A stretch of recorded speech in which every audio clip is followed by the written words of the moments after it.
अस्सलाम वालेकुम बच्चों। तो आज हम सीखेंगे उर्दू हरूफ तहज्जी। अलिफ से अनार, अलिफ मद आ से आड़ू, बे से बिल्ली,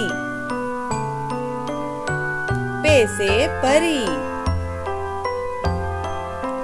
ते से तरबूज, टे से टेलीफोन, से समर, जीम से जुगनू, चे से चाबी, हे से हलवा, ख्वे से खरगोश, दाल से दिमाग, दाल से डॉक्टर, जाल से जखीरा, रे से रेलगाड़ी, रे से पहाड़, जे से जिराफा, से सालाबारी,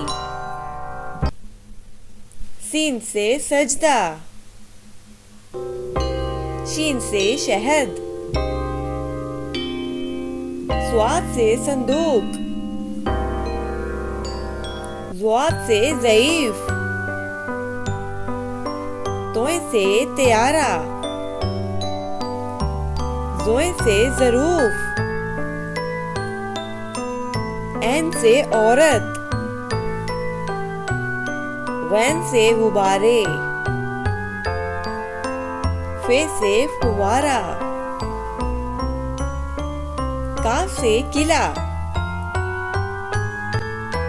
काफ से केक, गाफ से गाय,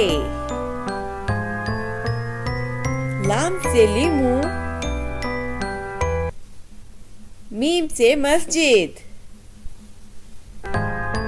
नून से नाशपाती, वाव से वकील, हे से हाथी, हमजा से चाय, छोटी ए से यो-यो, बड़ी ए से या रसूल अल्लाह सल्लल्लाहु अलैहि वसल्लम। वीडियो अच्छी लगी हो तो लाइक करें।